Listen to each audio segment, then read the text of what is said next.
l'entrepreneuriat va faire aussi partie dans cet entretien. Pourquoi? Parce qu'on ne peut pas parler du développement ou encore de l'avenir de la jeunesse sans toutefois parler de l'entrepreneuriat. Comme le moteur, c'est vrai, on peut faire des études et tout, mais bon, on revient toujours à la même chose. C'est aussi vaste, hein, donc on revient toujours à ça parce que l'entrepreneuriat est vaste. Oui. Alors les femmes, elles vont bien? Oui, les femmes vont bien. D'ailleurs, nous serons avec les femmes le 31 juillet. Chaque 31 juillet, on célèbre Journée internationale des femmes africaines. Donc, JIFA. Donc, nous serons avec les femmes. Déjà, tout est déjà prêt avec Madame Denise Nzila ainsi que d'autres femmes, Maman Moussenga, Marie-Louise. Nous sommes en train de travailler comment faire une vidéoconférence. Ça peut nous prendre 3 jours, mais les 31 au moins, nous serons avec toutes les femmes en vidéoconférence. Vous pensez que ça va marcher? Oui, ça marche parce qu'on le fait déjà. Ça marche, on le fait déjà. En fait, nous sommes un peu en retard. Vous avez beaucoup de femmes, non? Lorsque moi j'ai dit, nous sommes un peu en retard chez nous ici. Là où nous sommes venus, le système de vidéoconférence a commencé depuis. Oui, hein. Je sais, ça on le faisait. Oui. Par rapport à ces Covid. Par rapport au Covid-19, parce que l'année passée, on était ici, les 19, les 31, on était ici à Kinshasa, et au Salon Rouge de l'hôtel, au Salon Rouge du ministère des Affaires étrangères, on était là. Mais cette fois-ci, comme nous sommes sous la Covid-19, nous allons faire par tous les moyens pour réunir des femmes dans des vidéoconférences. Donc c'est possible. Nous sommes en train de travailler là-dessus. Donc gardez votre souffle, hein? Despacito, despacito, tout va bien. Alors pasteur, là c'était un extrait d'un jeune Congolais qui s'est installé en Afrique du Sud et il est en train de se débrouiller pas mal. Et ben voilà, donc c'est un documentaire qu'il a pu faire. Ça c'est juste un extrait et moi je trouve que c'était vraiment très bien de sa part pour s'entreprendre de cette manière. Qu'est-ce que vous dites aux jeunes Congolais qui sont en train de suivre en ces moments? Oui, des jeunes pareils sont nombreux, hein? Pas seulement en Afrique du Sud. J'ai vu aussi, lorsque j'étais au Bénin, j'ai vu un jeune qui débrouillait toujours de la même façon, toujours des jeunes Congolais. Les Congolais sont partout, sont en train de débrouiller. Donc moi, j'encourage les jeunes de le faire. Vous savez, nous avons un problème. Lorsque nous voulons que les jeunes veulent commencer, et ils ont une idée, avant de commencer, on va me donner quelque chose. Nous disons, non, vous pouvez commencer tel que vous êtes là, dans ce que vous faites, allez-y d'abord. On ne viendra pas vers vous si vous n'avez pas fait quelque chose. Il faut d'abord faire quelque chose et là, on viendra vers vous. Là, ça me rappelle la Bible qui dit qu'on va ravir même celui qui n'a pas. En fait, c'est un principe biblique. Hein, c'est un principe biblique. Donc, il faut d'abord commencer quelque part. Ça, c'est mon exemple. J'ai commencé un projet, j'ai lancé, j'ai fait. Moi, j'ai dit avant de commencer, je vais aller voir des gens. Je suis allé voir les gens, j'ai toqué. Une banque de la place m'a dit, mais c'est bien, c'est un bon projet. Mais si vous voulez que la banque vienne vers vous, ce que vous devez faire d'abord, c'est de commencer quelque part. Et on a commencé quelque part. Aujourd'hui, on a des résultats. Alors, Monsieur Dieu merci, Massongui, est-ce que vous pouvez nous dire dans cette réflexion que l'avenir, la jeunesse est l'avenir de demain? Vous êtes pour cette phrase qui se prononce presque tous les jours? En tout cas, moi, j'ai dit non. Je vais vous démontrer pourquoi j'ai dit non. Parce que cette phrase-là, c'est ce slogan qui dit aujourd'hui que la jeunesse, c'est l'avenir de demain. Moi, je vois que c'est pour affaiblir la jeunesse. Donc, oui. Parce que vous dites que c'est l'avenir de demain, c'est-à-dire aujourd'hui, c'est très bien de le faire. On le fait. Mais si on le fait, on ne se retrouve pas demain. Vous avez dit que ça, c'est l'avenir de demain. Non. Mais attends, je commence par la formation. Si je ne me retrouve pas demain, ça n'engage. Oui, on fait, c'est ça que j'ai dit, on fait la formation, mais on les place où cette formation? Pour que je puisse me c'est ça que j'ai dit. Moi, je suis contre pour les gens qui disent que la jeunesse c'est l'avenir de demain. Moi, je suis contre. Ça, c'est pour affaiblir la jeunesse. Il y a 3 ou 4 jours passés, je suivais une émission là sur les réseaux sociaux. Un député, c'est un monsieur que j'aime. Il avait bien parlé. Et on lui pose la question par rapport à la jeunesse que vous êtes là, depuis que vous avez commencé, vous êtes toujours là, vous ne cédez pas la place à la jeunesse. Vous savez ce qu'il a répondu? Il a dit, oui, la jeunesse elle-même ne fait pas nous montrer qu'elle est capable de faire quelque chose. Mais ce sont les mêmes personnes qui disent que non, la jeunesse c'est l'avenir de demain. Moi, d'accord avec ça. Donc la jeunesse c'est aujourd'hui. Là c'est pour dire, attends, tu vas travailler demain, attends, tu vas faire ça demain. Or c'est aujourd'hui qu'il faut préparer le demain. Donc la jeunesse c'est aujourd'hui. qu'est-ce que je dis? Retire-toi dans tout ce qu'on dit là, c'est l'avenir de demain. Votre avenir, c'est aujourd'hui, c'est pas quelque chose de demain. Oh my God, I cannot believe that. That is so... En fait, je voulais dire ceci. Vous êtes contre cette phrase, la jeunesse c'est l'avenir de demain. Oui. Je voulais dire peut-être que c'était pris dans le sens que aujourd'hui, un bébé qui a 2 ans, 3 ans, demain il va à l'école, vouloir ou pas, le vieillard va mourir. Et c'est ce bébé-là qui serait l'avenir de demain. C'est lui qui grandit, que vous voulez ou pas, c'est lui qui grandit, c'est lui qui serait là. Qu'il ait la formation ou pas, c'est lui qui est l'avenir de demain. Mais je ne suis pas contre la formation. Mais lorsqu'on dit jeune... Parce que vous contredisez cela. Non. J'ai dit, je ne suis pas contre la formation. Si vous dites que la jeunesse est l'avenir de demain, mais vous voyez que ce sont les mêmes personnes qui travaillent. Moi, il y a des gens, depuis que j'étais à l'école primaire, ce sont des gens là, jusqu'aujourd'hui, ils sont là. Mais où est l'avenir de demain? Où en sommes-nous aujourd'hui? Mais monsieur Massongui, ce n'est pas mauvais. Quand vous allez dans une entreprise, on dit, nous cherchons quelqu'un de l'expérience de 10 ans ou de 15 ans. Alors, c'est seulement cette personne qui était hier, il y a 10 ans, et il y a 15 ans qui va être là. Le problème, c'est l'expérience. Tu me rejoins de là où je suis contre. Parce que le même jeune-là, il a terminé ses études, depuis qu'il a terminé jusqu'aujourd'hui, il n'a pas travaillé. Mais pour être embauché quelque part, on lui demande l'expérience de 5 ans, de 10 ans, il n'a pas travaillé. Vous dites que c'est l'avenir de demain. On va prendre toujours le vieux qui était jeune hier, on lui avait cédé la place, il n'a pas voulu céder la place. Qu'est-ce que tu penses maintenant dire dans ce sens-là? Maintenant, quel est ton point de vue maintenant? D'abord, pour les jeunes, ne vous mettez pas dans ça, la jeunesse est l'avenir de demain. Qu'est-ce qu'ils doivent faire? Prenez-vous en charge comme vous savez, lorsque Mouzé disait, les jeunes c'est l'avenir de demain, on lui a dit quoi? Prenez-vous en charge. Vous savez ce qu'il avait fait? Il a pris les jeunes, il a créé le service national. Il a placé les jeunes de partout. Il a placé ces jeunes-là partout, ils sont en train de travailler service national. Mais aujourd'hui, on nous dit, les jeunes, c'est l'avenir de demain. Qu'est-ce qu'ils font pour la génération montante? Donc, c'est une génération sacrifiée. Comprendre que l'âge de la jeunesse, l'âge que vous avez aujourd'hui, c'est l'âge de la décision.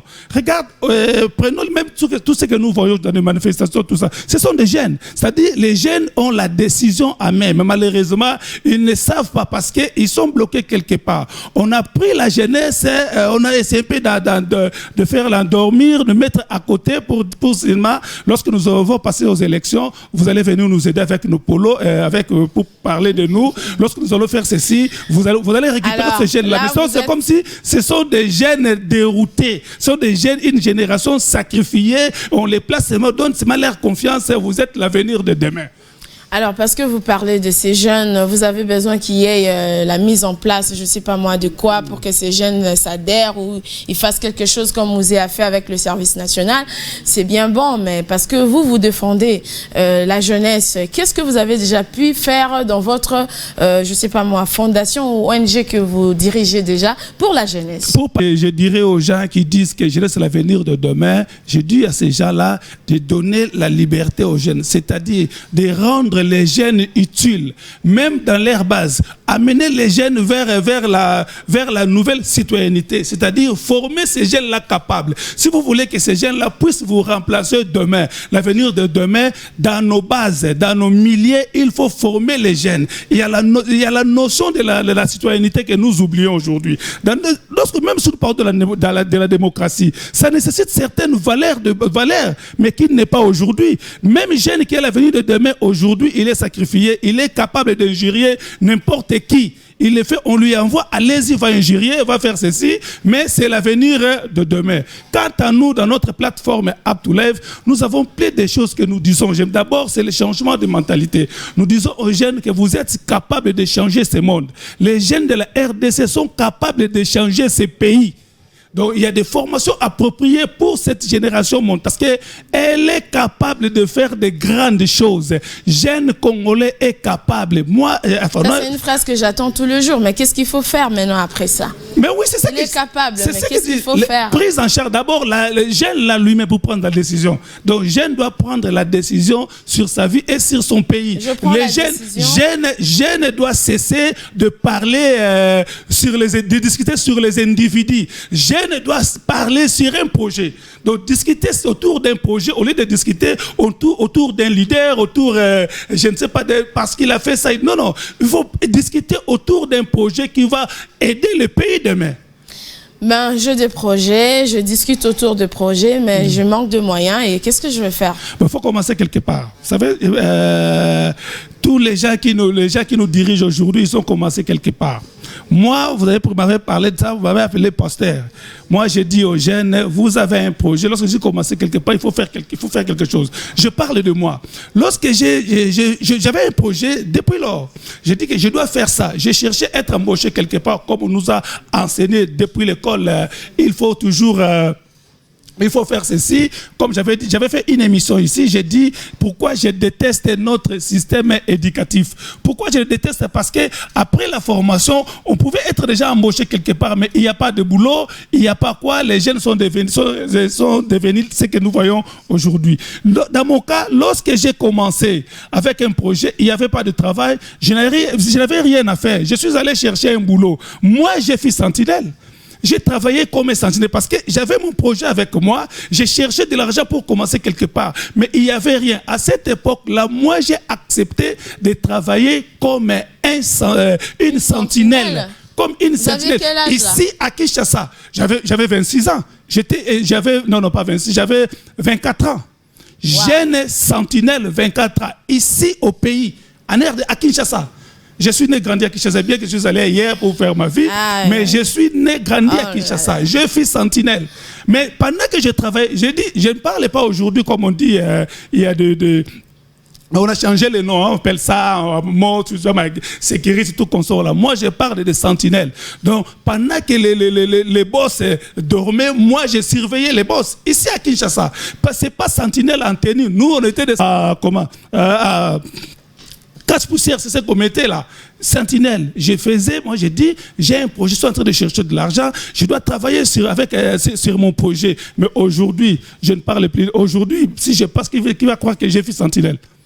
Ok, merci pasteur, on va essouffler un tout petit peu parce que là, aujourd'hui, bonjour madame, je soutiens l'idée de la façon de voir les choses du pasteur. La jeunesse congolaise est abandonnée à son triste sort, c'est ce qui donne naissance à une multitude de jeunes Kuluna et Chégué de la part de Félix Guy depuis Bandundouville. En tout cas, Bandundouville, c'est vraiment le meilleur. Ben, voilà. Qu'est-ce que vous dites, parce que là on est arrivé à la fin, pour la jeunesse congolaise bien sûr. Bon, je dis d'abord pour les vieux qui manipulent la génération sacrifiée aujourd'hui, je leur ai dit d'amener la génération là, ces jeunes là, les jeunes de leur parti, de leur base, de les amener vers la notion de la citoyenneté. Donc, d'abord, pour sauver la jeunesse. Deuxièmement, je veux dire, ramener les jeunes vers l'entrepreneuriat. Bien qu'aujourd'hui, tout le monde parle de l'entrepreneuriat, qui est devenu plutôt comme un slogan, mais l'entrepreneuriat n'est pas un slogan. C'est un chemin, c'est un moyen qui mène vers les changements du petit peuple, vers le changement de la classe moyenne. Mais aujourd'hui, ça devient comme un slogan.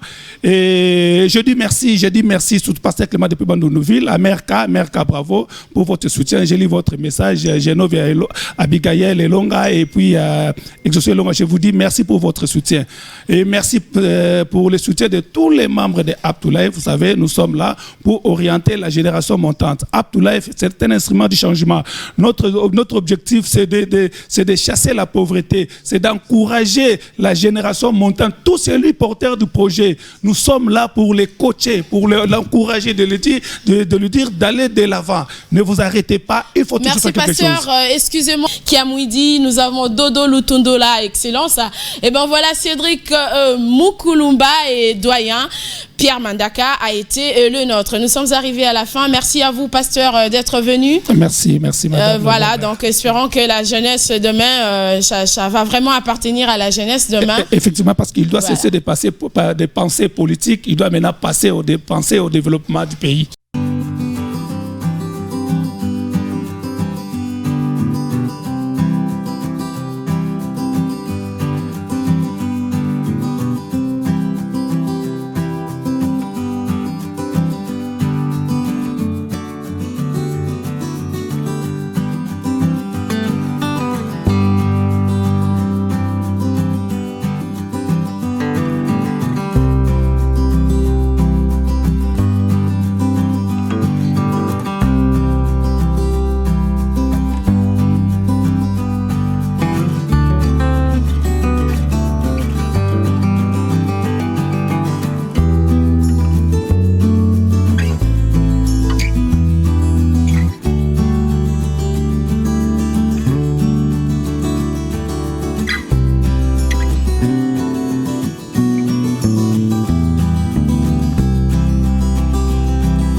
l'argent. Nous, en ligne avec des amis de partout, il y a une formation que nous allons mettre maintenant en ligne pour encadrer la génération montante. N'hésitez pas d'aimer notre page, de s'abonner dans notre page, vous ne serez pas déçus. Nous sommes là pour vous encadrer sur l'entrepreneuriat. Vous avez des diplômes, vous avez tout ça là. Vous avez suivi beaucoup de formations. Qu'est-ce que vous faites avec cette...